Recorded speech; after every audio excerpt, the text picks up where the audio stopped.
Hey everyone, welcome to GMIHub Online. So glad you're here to join us. I know we're starting a little bit late today, but I'm so glad for your patience. Thank you for being with us. We are having a great show tonight.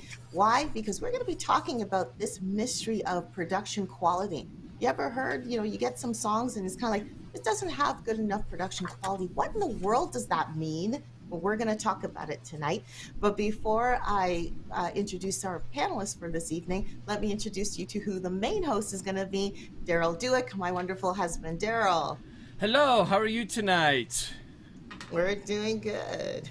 It has been a crazy day. We've had coffee spilt all over the place just before we went on air. We were having technical issues with microphones, and it's all because of production value. Isn't that funny? We're trying to talk about making good production value, and we've been fighting it for the last hour. So, we're here, ready to have a good time. We are here. We are here. And you know what?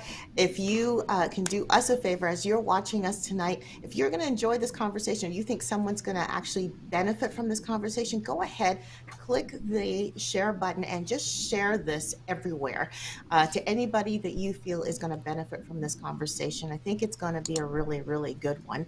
You can also follow us here on yes, you can click like and you can subscribe because then you'll know when we're going to do more of these wonderful episodes as well. You can follow us on all our social medias. We are on Facebook, we are on TikTok, we are on Twitter, we are on Instagram, and you can feel free to follow us. All those links are in the description below. And did I forget anything? I don't think I forgot anything. GMIHub.ca. Yes, of course. If you want to know more about us, go to gmihub.ca and then you can learn more about the different endeavors that we're working towards. You can also have a chance to join the GMI Hub community where we will endeavor to keep you informed ahead of everyone else of everything that we are working towards. There is something exciting that's coming, but can't announce it yet. I can't announce it yet because there's so many other things that have to come into play, but there's something exciting happening that I'm looking forward to sharing at some point. So, without further ado, I'd like to introduce to you our panelists for this evening. First up, I feel like there should be something rolling here. So first up, we have Ryan Dahl. Oh, Ryan Dahl was just put up on screen there. Ryan is the founder and CEO of PraiseCharts Publishing. He's calling in from Langley, BC, and he has a history of basically being a worship leader. And he started PraiseCharts just based out of his, what he was going through as a worship leader and seeing the need to have music available and making it available. And I love his heart for that. So Ryan, thank you so much for joining us. Hey, great to be here. Next up, we have John Clarke. John is the former manager of Sound Evidence Recording Studio and professor of recording at Canada Christian College. His profession is basically an audio engineer. He also has experience as a television producer, an editor, a teacher, and an award-winning musician. John Clarke, thank you so much for joining us. Absolutely. Glad to be here. Awesome.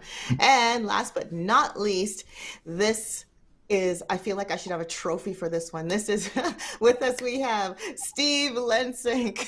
Steve is a producer, no, not just any producer, he's an award-winning producer and engineer. He's been nominated for the CGMA Awards, the Juno Awards. He is the biggest award, though, if I can say, I'm going to speak on his behalf. His biggest reward, though, is that he is the husband to the wonderful Brooke Nichols, who is a worship leader and recording artist. And he's got a double award because not only does he have Brooke Nichols as a wife, but he has a proud daddy of a little girl. And I believe her name is Shiloh. Is that right? Steve? Gotta turn your mic on, Steve. You're on mute, Steve. You're on mute. You got to turn you on. The mouth is moving and no sound is coming out. We need to hear you. Okay.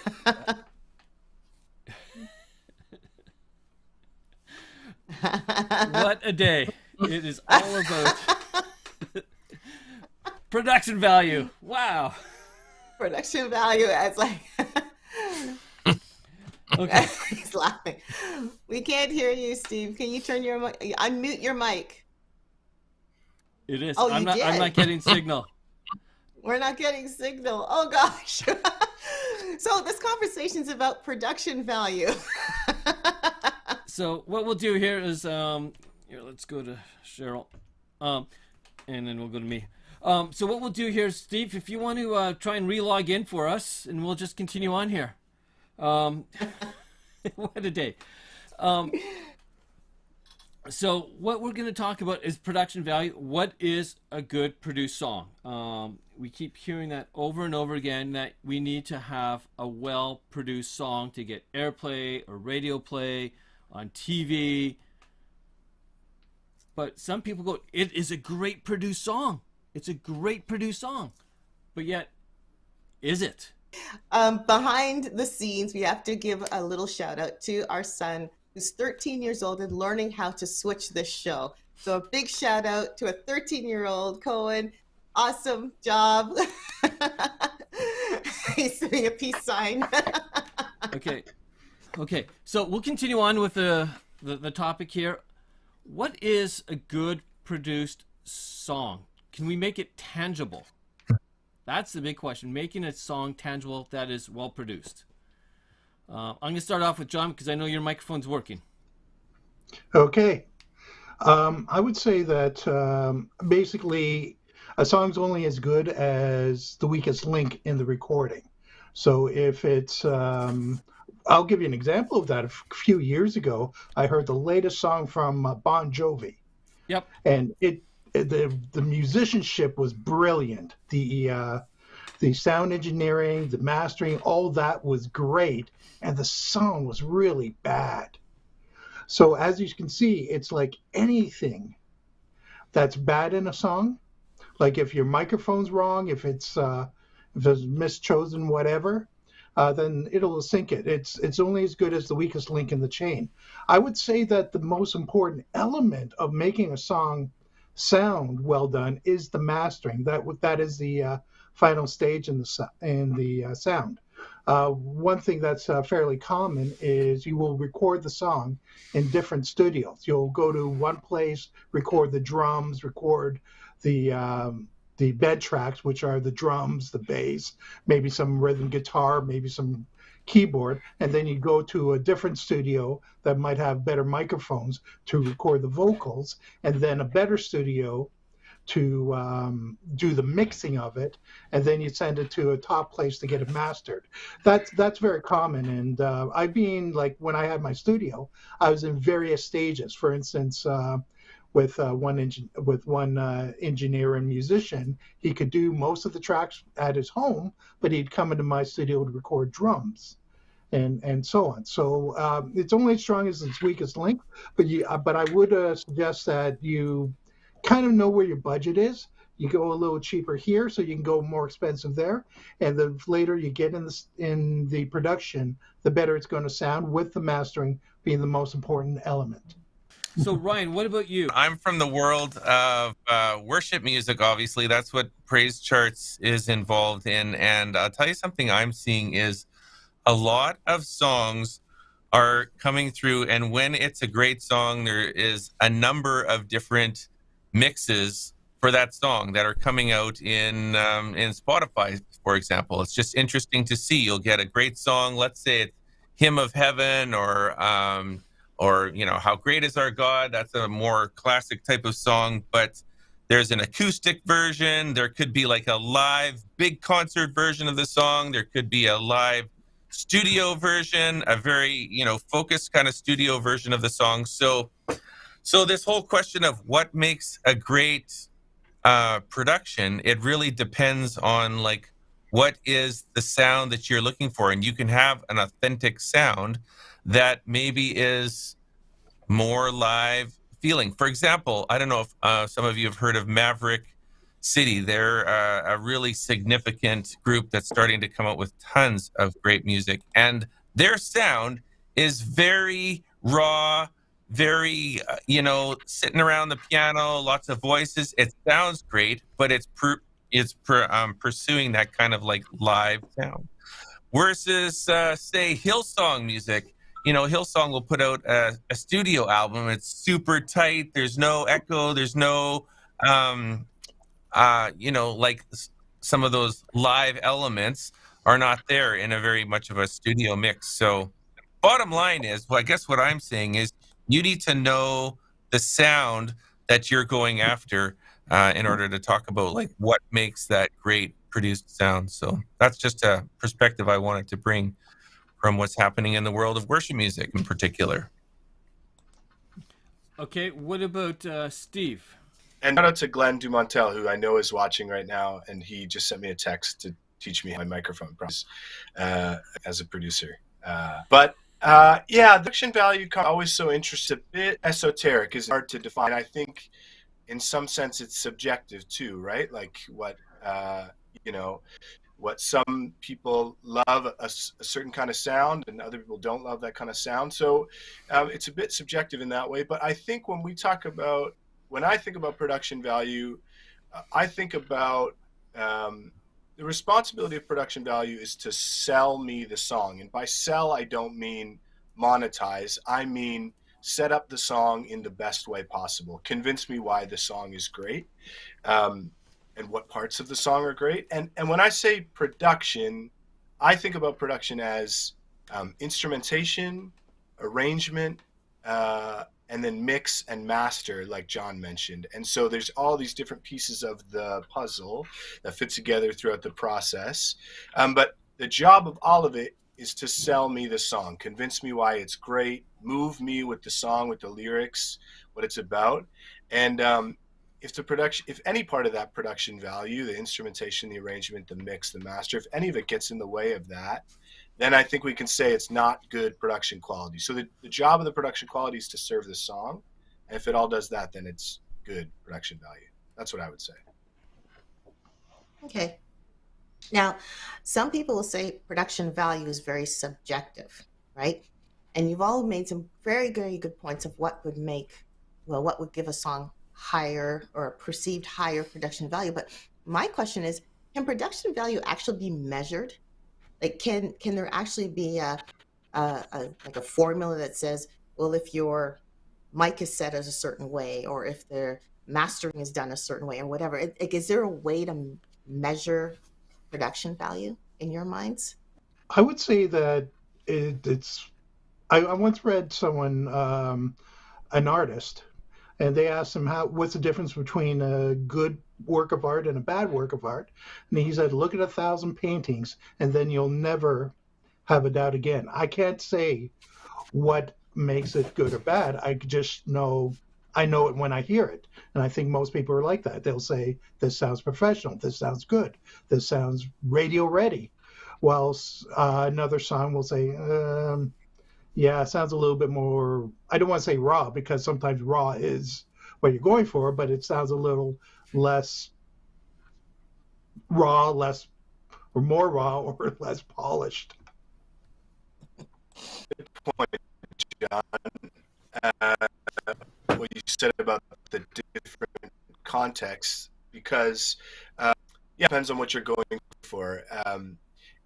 Like you said, if radio is your goal, then we're measuring it and quantifying in a different way than we maybe for a song that's going to be sung in a church context on a Sunday morning. Measured and quantified is maybe be the word I would choose. Maybe evaluated. Can it be evaluated? Yeah. So if we can say this song is in the production scale and this song's an 8, that's really hard to write. And like John, there are so many different avenues and places where your song is going to live, but I think it can be evaluated. If radio is our goal, then we probably know that a 9-minute song is not going to do as well. So maybe we need to figure out a shorter arrangement if we want our song to live at radio. And if again, if it's going to be a big long instrumental section or section without drums, looking at certain things. So I don't know if it can be measured or quantified, but I think it can be evaluated. And like John said, we got to think about the end goal for the song. If we just want to share it with people, then you can be as creative and as do whatever you want with it. But if your goal is radio, or your goal is a Sunday morning or things like that, then yeah, we need to think with that in mind when we think about production value, I think. Now, worship leaders. Which one is it? Ryan, you're the worship leader. Yeah. So Ryan and Yeah. Stephen, you have this too, kind of, I assume, as a Brooke as well. So have you had people pitch songs to you as worship leaders to say, hey, this could be a song for your church? I'm going to ask that first. Yes, you have? No, you haven't? Or Yes. yes, you have. I'm Okay. trying to pick up the question. I'm just getting little pieces of it, but I will say, I want to say, I'm just going to back up quickly, if you don't mind, as Okay. we're talking here about quantifying production quality. So I just wanted to say something because I didn't want to lose my my thought about that. There are a couple things I think we can quantify about production quality. One is, are you singing in tune? Like we can hear if if your recording has voices or instruments that are out of tune, and it's very measurable. And it's definitely, perhaps some of these producer guys can talk about like tuning mechanisms, even vocal tuning mechanisms, so that your voice sounds natural, but that as soon as I hear a vocal voice that's just like slightly off the notes, I start to think, oh, the quality is just not there. So tuning is something that is definitely measurable and can be helped in post-production, but you don't want it to sound robotic either. So that's certainly something. And then when you were talking about quantifying, I almost thought I was hearing you saying quantizing, because that's a word in production where we're talking about getting things in rhythm. In the groove is something that I like to talk about a lot, where instruments and notes and rhythms and chords are lining up. And if the band is kind of playing, all around the pocket, I guess you might say, and it's not establishing a really nice groove, if you have a song that's like out of tune and out of groove, the production quality it's going to really start sounding like this is a garage band kind of recording. And it's not going to go very far other than your uncles and aunts and your maybe a few neighbors or something like that. So anyways, those were just a couple of like really practical things that I would be listening for: tuning and in the groove or in the pocket. I guess one other thing would be like the clarity of the different instruments, the rhythm section, the guitar, the vocals. Is there sort of sonic clarity between those layers, so it's not all kind of muddy? So now I'll just answer the second question is, yes, we get lots of requests from people, coming and saying, hey, I've written a song. Could you give me some feedback? I can just thinking back right now to an old friend of mine who gave me a text, and they're like, Ryan, I'd really like some feedback. I really feel like this is going somewhere. And it sounded awful. I've had that happen to me a couple of times. And it's hard because I want to be an encouraging person, but I'm just like, this is not going to go very far. So I don't know what to do in situations like that, where you want to be a positive person, but not everybody's cut out to have their voice heard far and wide in the recording industry. It's just like the way it is. It takes a lot of skill, a lot of refining, a lot of money sometimes to get that high quality sound. So that's a reality. Can be a challenge when you think you've got the goods and you don't. Sorry if I'm being offensive. I'm just trying to say it like it is sometimes. But you're not the. Yeah, I was going to say, it's the same thing that we've heard with other worship leaders. They've said the same thing. They get the songs and they say, this doesn't sound great. Now, one of the other panelists we've had in a previous show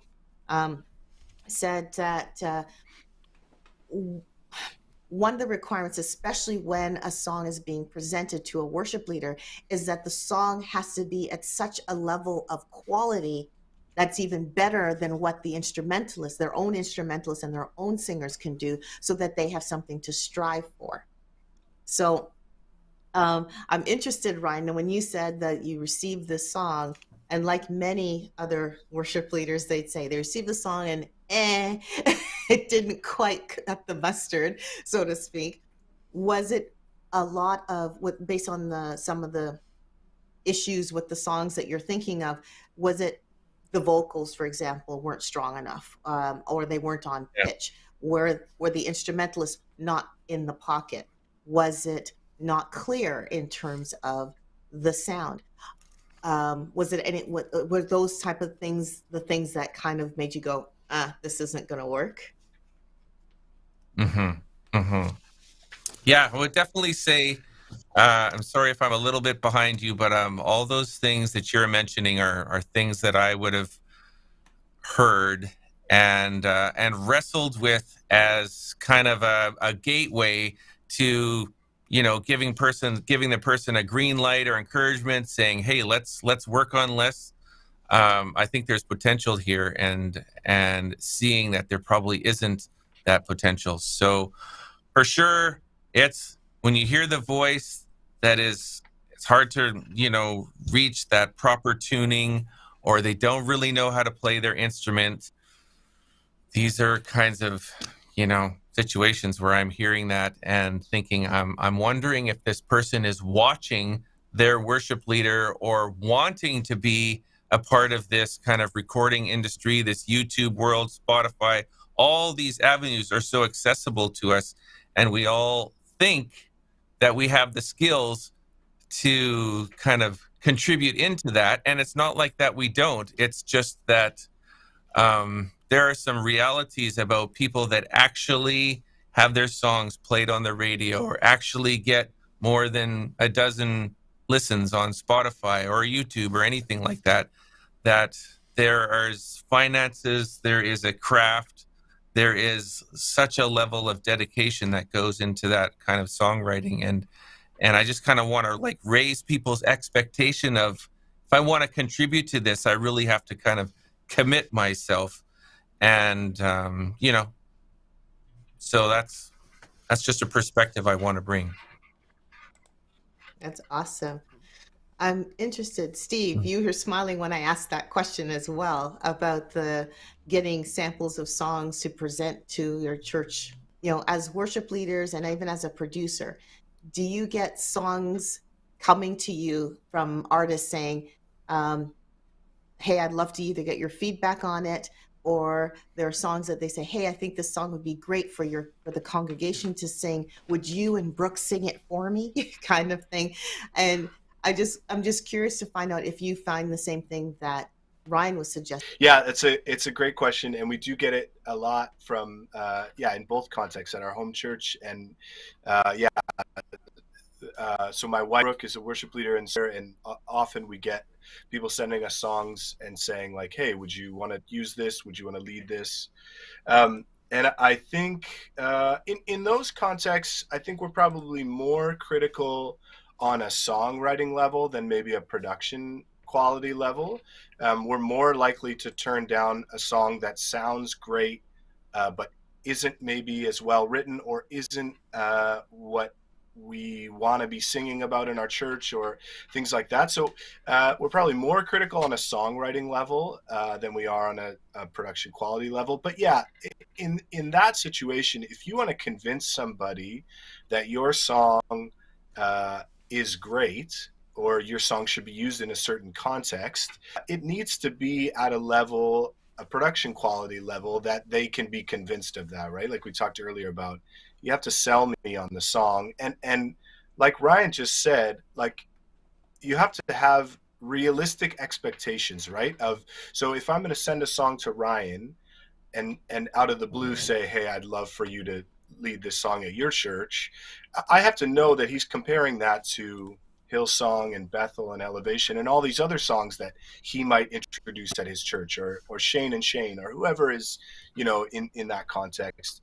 And so I have to know for myself that the production quality, I mean, I'm not going to probably be at that level because maybe the budgets aren't the same, but I have to know that that's what I'm competing with, right? So I have to have production quality that's at least good enough to convince Ryan to listen to the song and get an idea of what I'm trying to do. But I think songwriting matters in a big way, right? When we think about the songs that we're singing in church, the lyrics are so important. That's a great lead into the next thought. So the next thought that I had was actually, I'm glad you mentioned this. I was going to ask about arrangement, song arrangement, and specifically. And the reason I asked that is there are songs that I have personally heard that I'll say they're kind of flatline. They start a certain way, and the journey in the song is pretty much like going through the flatlands of, I don't know, a desert or the prairies or something like that. I don't know. But then there are other songs that kind of take us on another journey. They start soft or something, and then they do something a little different, and then they do some, and then they go down again. Like, in other words, it's a bigger journey. Song arrangement, does that, in your mind, make a difference with production quality? Or in your mind, the song that's maybe flatlands compared to the song that does this, in terms of a journey within the song, does that mean the same thing to you? Can each one have the same production quality? Mm-hmm. Yeah, I think, sorry, go ahead, John. Well, I was just going to take it back to what I was saying before. It's a chain in the weakest link. You got the songwriting, and you've got the arrangement, you got the performance, you got the recording, you've got the mixing, and then you've got the mastering. Any one of those, if it's not up to snuff, the song, I don't want to say fails, but isn't as good as it could be. Now, going back to the arrangement, there is something you'll like to hear.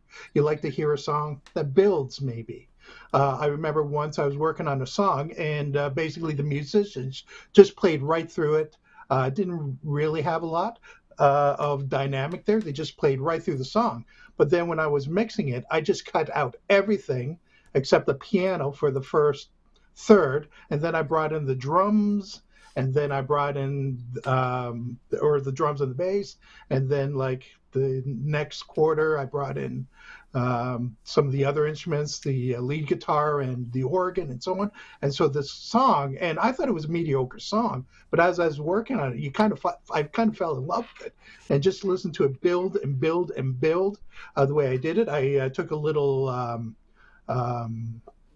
a tambourine hit, and I put that as the percussion, move those around, and just let it build. And this is where the arrangement can turn an ordinary song into something special, something that moves you. I think what John said about the arrangement is right on. That it's a huge part in the chain, and if it's the weakest link, your song's going to suffer. And so, again, context is important, right? If we're thinking radio, we know that we have a real short amount of time to work with. Under minutes, probably closer to 3 is better.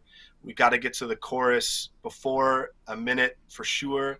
And, there are things like that. But like Ryan mentioned, Maverick City, like an 8-minute arrangement is not out of the question, right? And so context, again, is key. But especially thinking about, I want to convince the listener of the power of this song. Probably like a minute intro and a minute first verse, and it's going to be a skip before we get to that powerful chorus, right?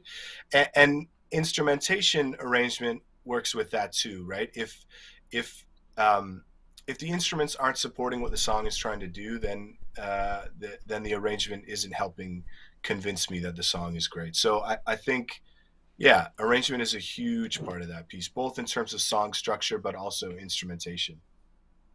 Yeah, for sure. Wonderful. Daryl. Yeah. Did we want to hear from Ryan before we go on? Oh, yes. Ryan. Song arrangement. What's your thought, Ryan? Song arrangement. Okay, I'll try to give a little bit of feedback on that. I think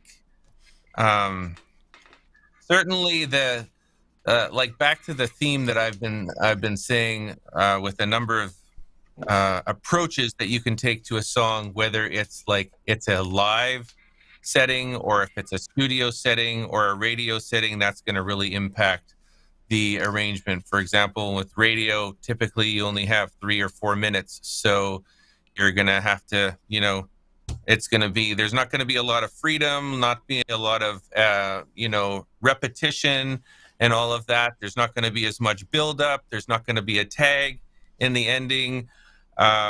Whereas sometimes, like a non-radio play, perhaps just a live worship setting, all the different elements you've got opportunity for an intro to build up, perhaps instrumental, and then, verse, chorus, bridge, kind of like setting up the song. And then oftentimes there is a tag or a interlude or this kind of like vamp. That's a really big thing. I don't know if some of you are familiar with that kind of terminology, where you're taking a sequence of chords and just kind of going around those chords numerous times. This is very common in a live worship type of setting.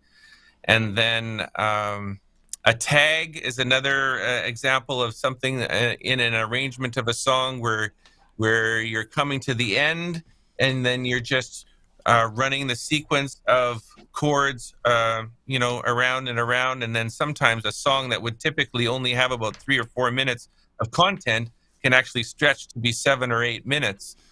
But that serves the purpose of like a very live worship kind of setting. In fact, we've been talking a little bit about Maverick City. Some of those songs can go up to 10, 12 minutes, and people love it if it's in the right context for the right purpose. So that's just, but it doesn't fit on the radio, So that's just kind of realities of different choices for different purposes of songs.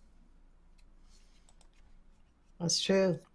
Daryl. I think we're going to do a quick little commercial here, and then we'll come back. Awesome.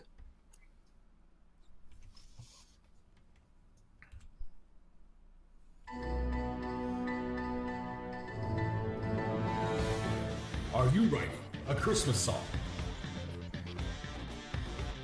Do you want it on our Christmas CD? This year, send us your song for your chance on the CD. Submission deadline July 31st, 2022.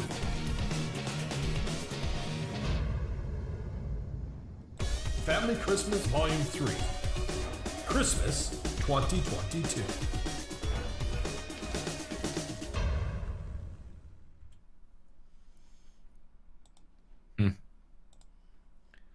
And we're back. And We're back. So I'm going to actually say we've got a few guys here from a number of studios I know that are in Toronto that are watching us, and one of them actually posted a question. I'll actually read this. How important can a particular studio be in finalizing your sound? It's absolutely. This is something I was saying in the beginning, where if you have a limited budget, you can't record everything in the best studio in town. I say record the drums, the bed tracks, that sort of thing, in a cheaper place and save your pennies so you can take it to the best place to mix. Take it to a place that maybe is not that big, just one room, but with a great microphone to record your vocals and so on. So studio jumping is common, but make sure that the mix and especially the mastering are in the best you can afford, even if it means you have to go a little cheaper in the other places. Do you guys agree with that? You record in not as a high valued studio and mix in the better studio and master in a better place, or vice versa? Okay, I am. I'll just tell you, because we are right now in a situation where we are recording, making brand new recordings for choral worship versions of songs. I've hired a producer and I've got an arranger, a guy that's made all the music. Actually, in our case, we've made all the music digitally using Logic, and then recording some electric guitars in the mix. So we've got all the music kind of all layered together, and then we're looking at the final process of handing it off to someone to master it. And I can tell you, mastering is a huge role. I mean, having a guy who can hear the balance of the sound, the clarity of the instruments, where he wants to take, like kind of the vibe and the groove of the sound. So I think it's very important to have a mastering technician who is in tune with the sound that you're looking for. So that's a perspective I would like to bring. Okay. Yeah, it's I think John's right about that. If you, it's easier for a good mix engineer to make maybe not as good recording sound good than it is for a great recording to translate through a bad mix engineer. So I think John's right in that. That a good mix engineer and a good mastering engineer is super important. And maybe that's not always clear for people, the difference between mixing and mastering. So mixing is taking all of the tracks, if you've got 15 tracks of drums and bass and guitars and keys and vocals and all that stuff, and layering those all in together, making them sound right, feel right together. And then mastering takes all of those that are put together into a stereo track, like a left and right file. And mastering kind of is the last piece, the finalizing of the track. So if you think about a picture hanging on a wall, and mixing is the painting, mastering is the frame around it wouldn't be right without the frame. But that's, and so I think John is right about that. If you have to pinch pennies, I work with some artists who record at home because either geographically they can't get out to me, or it saves some budget that way. And then I'll mix it. And I think that's a great way to look at it. In terms of choosing what studio to work at, I would always encourage artists to find the person that they want to work with. And think less about the actual studio and the gear, because if you can find the right person to work with who maybe has done projects that you like, or other artists that you respect have worked with them, you're going to get a better product, and the gear is secondary in that case. So think more about who you want to work with than where you want to work. That'd be my encouragement. Oh man, I was actually wanting to go down the whole line of buying gear. Is it worth saving the money to buy a Neumann, or just stay with my SM58, or stay with the 58 and buy a preamp? Because this is gear talk, so I want to hit that up. Oh, sorry, I got another question. Oh, somebody was saying, as a bass player, I am offended. So we'll continue down the gear line here. Should they spend more money on gear, and where's that point of no return for somebody buying gear versus not buying the gear? And Steve, I'm still figuring out where the point of no return is, so I'll let you know when I reach the end, but I don't know if I'm there yet. Okay. John? Once again, I'll repeat that your recording is only as good as the weakest link. Get the best gear you can. There's diminishing returns, but you got your microphone going into a preamp, going into a recording software. Let's start with that. How good are each of these elements? And this is assuming that the performers is good. So if you have a Neumann, and it's going through a half-decent preamp, you're going to get a really good sound from the vocals. Here's an interesting thing. I read a book a few years ago which interviewed a bunch of producers and engineers, asking them, like, what's the best microphone and whatever. They all had different ideas about what's the best vocal mic. Most said U87, but others went another route. But every one of them said a good guitar amp mic is the SM57. And that's what they all used. So I would say actually start with the 57 is a good place to start, but look for a really good vocal mic and a good preamp to put these through if you're recording like one track at a time or set of preamps. Okay. Ryan, what about you with the gear versus no return? Well, I'm just going to respond here about the gear. Uh, One perspective, I think, and I am not an expert in this, so please just note that.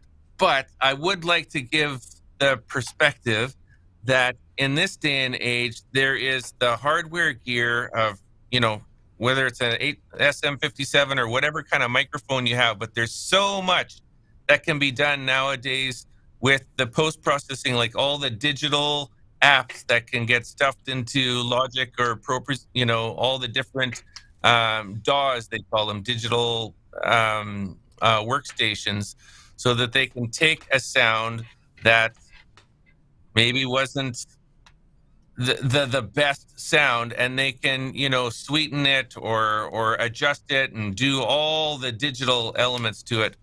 So that's definitely something in our current modern age. A lot can be done to improve on the sound after you have recorded, with your microphone or your guitar input or whatever. So much digital enhancement can happen. So, and that's a tremendous investment in and of itself. Yeah, I would say for artists, like if an artist is wondering about recording gear, I think there's definitely the diminishing returns come sooner. Like Ryan just said, if you can get a decent recording at home, there's a lot a mix engineer or producer can do to clean that up and make it really sound great. Yeah. And so, I think diminishing returns is a good way to think about it. I think great gear is great. I have lots of nice mics at the studio and stuff like that. And yeah, it's a joke, but I don't think there will ever be a day when I stop, searching for the next great thing. But I think for artists especially, there's more, like John mentioned this too, like, is the performance good? Is the vocal delivery good? That stuff is probably, if you're an artist and you spend more time on that stuff, that will pay better returns than buying a nicer microphone. There's this producer, Bruce Swedien. He did like Michael Jackson Thriller, a huge producer, and he has this quote where he talks about, I put the lion's share of my attention into what happens before the microphone. So like everything happening here. So the performance, the musician, the playing, what guitar is he playing, that kind of stuff. And this is a huge name, Grammy award winning producer. And he's even saying, at that level, the performance is more important than the gear. So good gear is great and good gear is important. And I think good gear can help you sound great. Like a Neumann microphone, like John mentioned, a U87, you're never going to sound bad on that. But if the performance isn't right in front of the 87, it's not going to help, right? So, that's how I would think about it if I were an artist. Okay. So going back to gear, though, go ahead. There's one thing that we don't like. We're talking about the best microphone and the best preamp, but there's one thing that wasn't mentioned, especially if you're recording at home, is the room in which you're recording. Is that treated properly to record in? Because I think that would make a big difference as well. Okay, so tell me a little bit about room treatment. Is that just throw up the old egg cartons in the back behind you, or the U-Haul moving blankets? Will that do a lot to help out? I'll let you start with that, John. Okay, well, actually, those moving blankets are pretty good. I know they're, especially a few years ago, moving companies and elevators and buildings, they were saying that our moving blankets keep getting stolen by studio people to hang as sound dampening. When I had the studio, I had no parallel surfaces. The ceiling was at an angle. The back was almost an octagon, no parallel surfaces, so we would have no standing waves between them. And plus, it was with a soundproofing or sound absorbent material. So you would get the sound absorption, the sound reflection or refraction, which would be at an angle. And these would be the two important elements. You want a little bit of it. You don't want a total dry room, but you don't want like way too much, because you're going to be adding it like with the reverb and so on in the mix. So you don't really need to pick up that much, but you do want a bit of liveness in the recording. Like you hear about all these recording guys who, especially in the 60s, folks like secular bands like Led Zeppelin, they would record in castles for that big reverby sound. We can basically add that electronically these days and get a good sound. Like the trend is to record it as live, but you almost see the trend going back the other way, where one popular artist I know of, he put like hard tiles in his drum room for tighter reflection of a sound. So yeah, I would say room treatment, do a little carpentry, find some good material to make the room sound right, and that would be as effective as, I have to use a mic. Well, yeah, I can speak to the sound treatment of the room. I would like to just confess right here that I have moving blankets right there. So that's why I sound so amazing. It's because of my moving blankets. So I just want to say that. No, obviously, if you're in a room, you can't have like natural, unnatural echoing all over the place. In fact, even, just talking about here in my office, which I've created as a bit of a live studio, but I've had to do a lot of things with lighting and with sound. In fact, right behind me where I'm speaking to you, I've got a bunch of foam acoustic treatment on the wall because I don't want the sound bouncing off there. I don't want the sound bouncing off the side. I've got like metal heaters and various elements that are unique to this room. I'm not in a studio room, so I had to like look at what I have around me and think, well, what is the sound going to be doing, and how can I dampen that so that I can get a more pure, close held sound. I'm also speaking into like $1,000 microphone right now. I don't know if that kind of quality is coming through, but it's not just a cheap $100 thing. It's literally sitting like right up here just outside of my screen of my video. So I want a good quality sound coming through, a bit of a sound processor, and certainly a fair bit of treatment in my own kind of circumstance here. And that's not even for music. That's just for speaking and live streaming and things like that I'm doing here.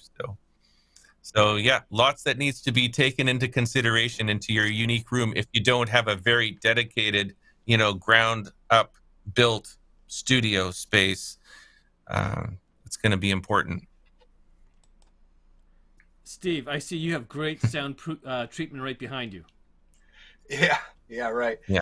Yeah, no, these guys already said it all, but yeah, I'm at my house right now, not at my studio. My family got COVID this week, so I haven't been at my studio all week. And so when I'm at home, I work in my basement and totally untreated. And that's what these blankets are for. Like, that's a nice heavy blanket, like John and Ryan both mentioned, moving blankets. It's a great way to just control the sound a little bit. And yeah, if you want to get into home recording, I agree with John. I think some treatment in your room can be just as valuable, if not more, than a more expensive mic, for sure. 100%. Okay. So we just actually had somebody put down here that Billie Eilish recorded first hit song Ocean Eyes on your Audio-Technica 2020 microphone. It costs $140, which is amazing, which kind of falls in the line of Bono singing into the SM58. But the question is how much did they spend on, which we discussed earlier, was the mix, the performance of everything else, and the mastering. So again, it was just interesting seeing that come in. Somebody's pointing out a newer version of good old U2 songs in the Michael Jackson SM7B there. So I know we're getting close to our end time. Cheryl, do you have a question for the panel before we wrap up for the night? Well, I guess I'll use the question we sometimes end with on a number of our shows. Just to summarize,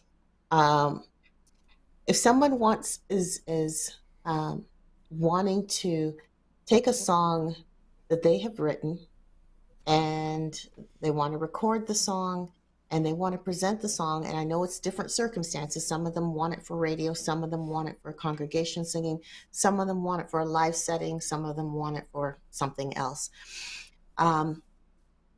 Just to summarize, what the things that the artist needs to keep in mind, if I can say just the artist, what they need to keep in mind about their song in order for it to have that high quality that we talk about, or that production value that is often referred to when they hear the feedback of, doesn't have production value. We want to hear it actually has production value. What are some of the things they need to keep in mind, just as a summary again?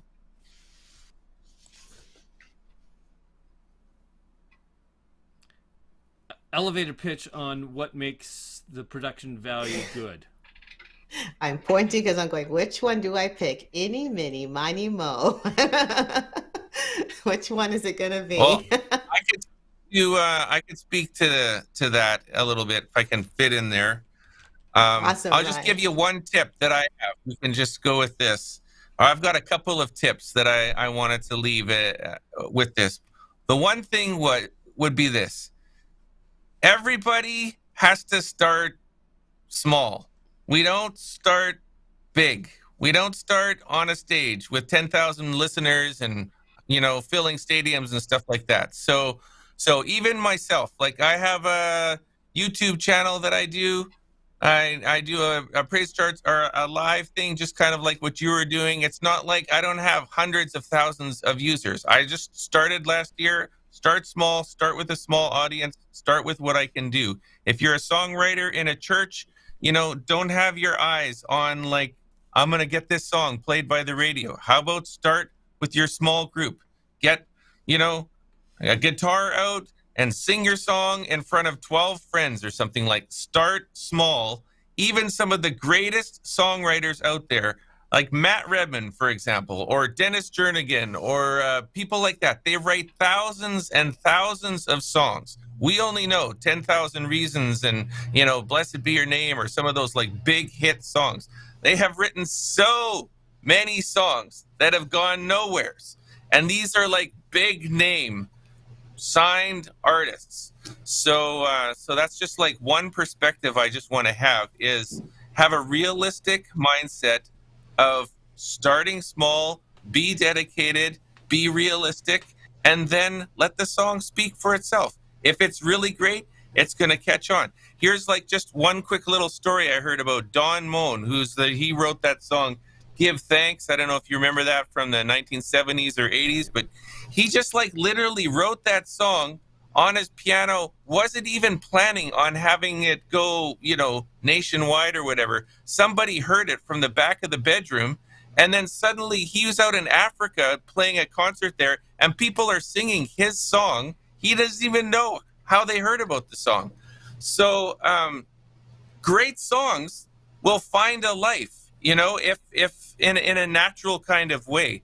But just kind of like start where you are. I guess that's what I want to say.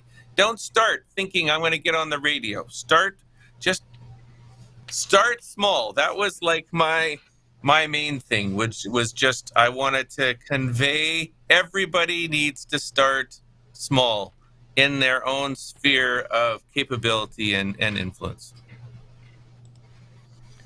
Great. John, do you have any tips? Well, I would go back to, remember that list? I mentioned it a couple of times. First, you've got the songwriting. Second, you have the arrangement. Third, you have the performance and the recording in the studio. Fifth, you have the mixing. And sixth, you have the mastering. And each one of these, the best each of these elements can be, the better the song. Now, I think in terms of recording the song, what's happening in the studio, what do you bring into the studio, and so on. So this is where, like, I'm a little bit more focused and more nuts and boltsy than these other guys who are talking about this is how you worship and this is what it means. I'm But the thing is every element has to be as good as you can make it. Every element has to work, and you develop your skills in making these things work. If you're just strumming with an acoustic guitar, that's great. You can work on your melody, you can work on your lyrics and so on. When you start with a band, you start working on your arrangement, how to build it up and so on. When your first time in the studio, have someone holding your hand, learn how to work in the studio. Sometimes you'll find that, Bobby, who's a great drummer at church, he can't stick to the time in the recording studio. Yeah, if he's not practicing with the metronome, and so on. So each element needs, you build up on it, but each element needs to be as good as you can make it. That's right. Awesome. Steve, any tips that you'd like to share? Yeah, I think what the other guys have said is spot on. I think the one encouragement from me would be to try and find somebody to work with, because I think the number of artists that can take on song production on their own is quite small. We've known this for a while, that home recording is getting easier and easier, but it's still a really big learning curve to produce something that's at a level that might go to radio or to Sunday morning. So with that in mind, find somebody that you want to work with. Think more about the person that you're working with, less about the studio. Especially for those of us in the Christian or gospel community, I think this is really important, that you find a producer to work with that really understands your heart and your vision and even the context in which you're trying to release your music. So find somebody that you want to work with and then work with that person. And what the other guys have said is great. Every piece is so important, and have realistic expectations, like Ryan said. Like it may not be possible for me, a small artist from Oshawa, Canada, with a reasonably small budget to work with Hillsong's producer. It just might not happen. But there are tons of great producers in Canada who I'm sure are local to where you're at. I'm not even including myself in that list, but if you want to email me, I'll recommend some other people who are actually good. And but yeah, find somebody that you want to work with, and I think that's the best place to start. That's awesome.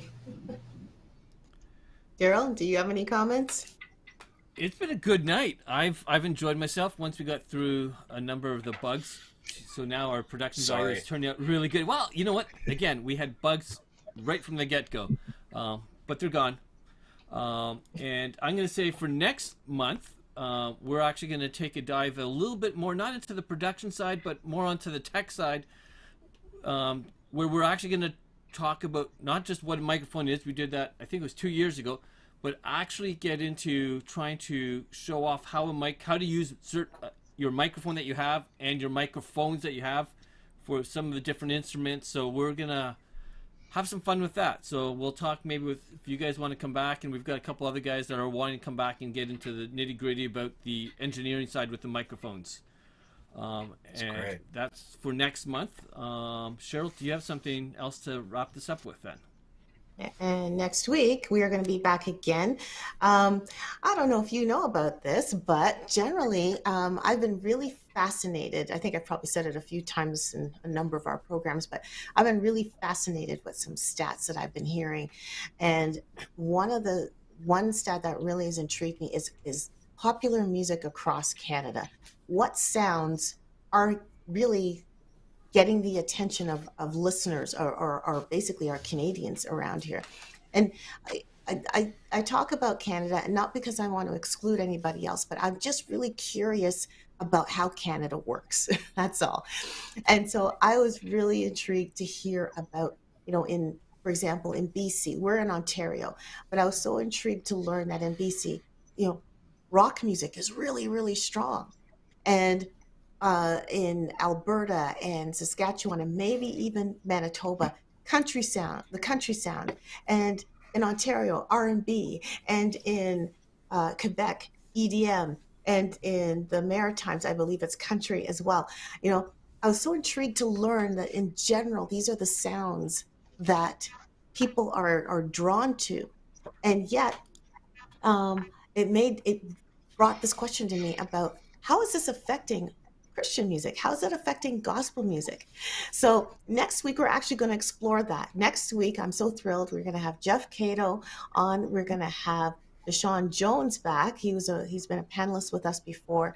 And we're going to have them come, and I hope a few more panelists as well, just to come on and just to talk about how those sounds, like how is that, those styles of music in all the different provinces affecting Christian and gospel music today? Or is it? Is it actually affecting it? I'm really curious, and I hope you are too. So I hope you will return with us. Again, if you enjoyed this conversation, I suggest that you hit the like button and go ahead and share it. This episode is going to be on YouTube. It's there. It's available. So feel free to go ahead, share the link to anybody you feel that would benefit from this conversation. And if you have any other comments that you want to add, go ahead and put them in the comment section. We'd love to respond to you. And I'm sure our panelists would love to respond to you as well. In our description, I believe I put the websites of our panelists if you want to connect with them. And of course, we are available on social media. We are on Facebook. We are on Instagram. We are on TikTok. We are on Twitter. So feel free to go ahead and like us and follow us there, or just simply go to our website, GMIHub.ca, so you can learn more about what GMIHub is actually trying to accomplish, all the different endeavors, including the Christmas project that you're going to hear about in a few minutes. And also you have a chance to join our community as well, where you get kind of a heads up on some of the things that are popping up as well through our monthly newsletters and other emails that pop up as well. So I want to say a big thank you to our wonderful panelists. Let's have them up again. Steve Lensink, John Clarke, and Ryan Dahl. Thank you so much for spending the time with us and sharing your thoughts. It's been absolutely fantastic. Thank you, Daryl, for being a great host, even though he was busy behind the scenes. And thank you, Cohen, for switching as he waves his hand. And thank you, all of you, for joining us. We hope to see you again next week. But for now, have a good week. And remember, GMIHub is here to encourage unity, community, mentorship, and talent growth. And we want to do that for you. We are here for you. We want to help you in any way, shape, or form. Drop us a line at gmihub.ca if you have any thoughts, suggestions, questions, and we're going to go out, aren't we? So thank you, and we'll see you next time. Bye for now.